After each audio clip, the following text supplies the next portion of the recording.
नमस्कार दोस्तों, कैसे हैं आप सब। उम्मीद है सब कुशल मंगल होंगे। इधर बहुत दिनों से किसी कारणवश मैं कोई कहानी आपको नहीं सुना पा रही थी। आज समय मिला तो सोचा क्यों नहीं एक छोटी सी कहानी आपको सुनाऊं।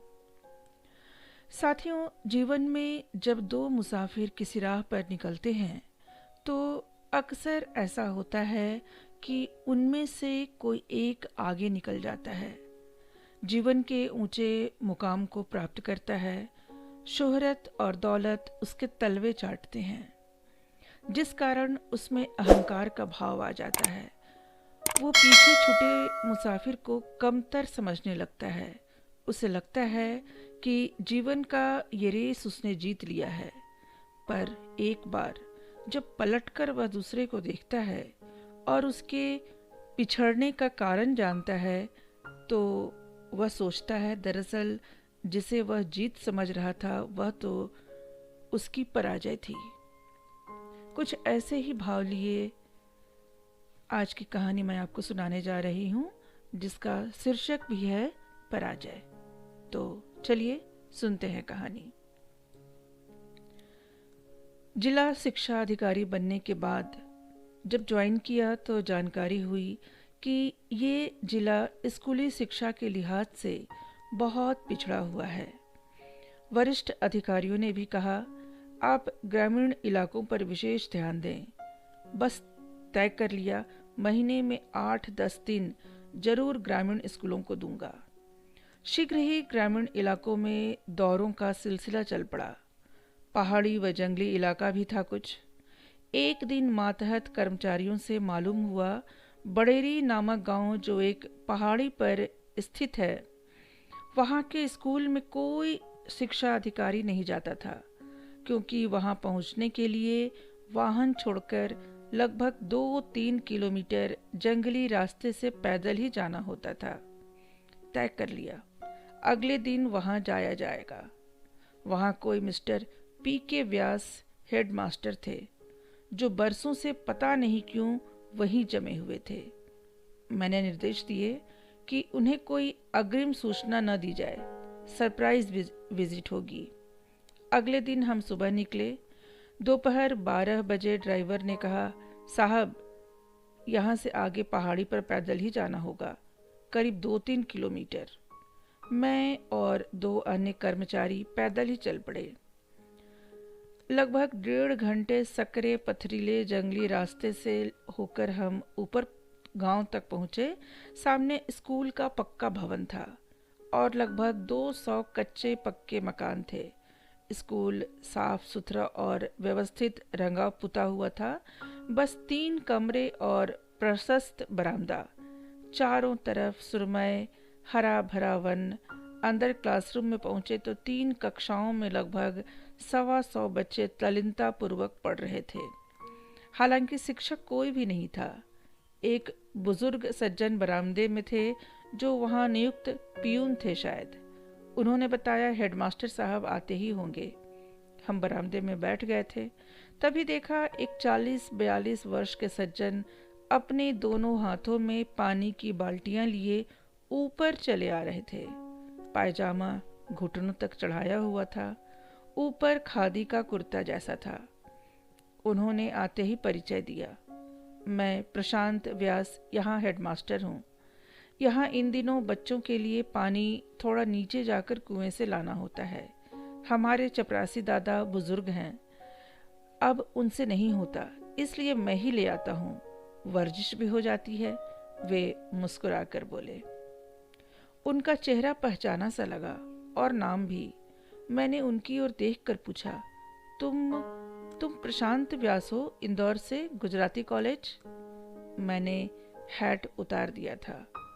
उसने कुछ पहचानते हुए चहकते हुए कहा, आप अभिनव है ना? अभिनव श्रीवास्तव। मैंने कहा, और नहीं तो क्या भाई, लगभग 20-22 बरस पहले हम इंदौर में साथ ही पढ़े थे। बेहद होशियार और पढ़ाकू था वो। बहुत कोशिश करने के बावजूद शायद ही कभी उससे नंबर ज़्यादा आए हों मेरे। एक प्रतिस्पर्धा रहती थी हमारे बीच, जिसमें हमेशा वही जीता करता था। आज वो हेडमास्टर था और मैं जिला शिक्षा अधिकारी।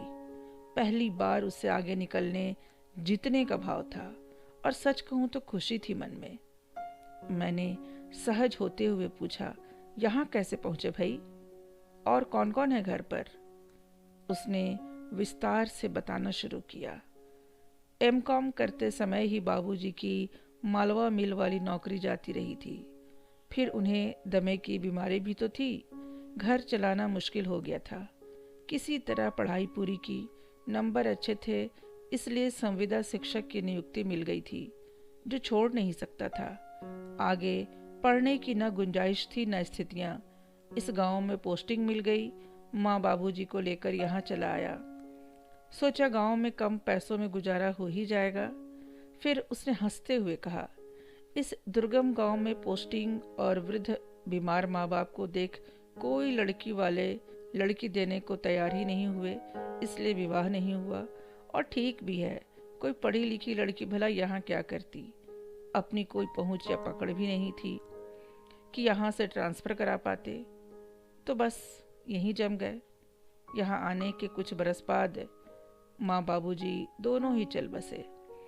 यथासंभव उनकी सेवा करने का प्रयास किया। अब यहाँ बच्चों में स्कूल में मन रम गया है। छुट्टी के दिन बच्चों को लेकर आसपास की पहाड़ियों पर वृक्षारोपण करने चला जाता हूँ। रोज शाम को स्कूल के बरामदे में बुजुर्गों को पढ़ा देता हूँ। अब शायद इस गांव में कोई निरक्षर नहीं है। नशा मुक्ति का अभियान भी चला रखा है। अपने हाथों से खाना बना लेता हूँ और किताबें पढ़ता हूँ। बच्चों को अच्छी बुनियादी शिक्षा, अच्छे संस्कार मिल जाएं, अनुशासन सीखें, बस यही ध्येय है। कुछ देर चुप रहने के बाद उसने कहा, मैं सीए नहीं कर सका, पर मेरे 2 विद्यार्थी सीए हैं और कुछ अच्छी नौकरी में भी। मेरा यहाँ कोई ज़्यादा खर्च नहीं। मेरी ज़्यादातर तनख्वाह इन बच्चों के खेल कूद और स्कूल पर खर्च हो जाती है। तुम तो जानते हो, कॉलेज के ज़माने से क्रिकेट खेलने का जुनून था। वो बच्चों के साथ खेलकर पूरा हो जाता है, बड़ा सुकून मिलता है। मैंने टोकते हुए कहा, माँ बाबूजी के बाद शादी का विचार नहीं आया? उसने मुस्कुराते हुए कहा, दुनिया में सारी अच्छी चीज़ें मेरे लिए नहीं बनी हैं, इसलिए जो सामने है उसी को ज़्यादा अच्छा करने या बनाने की कोशिश कर रहा हूँ।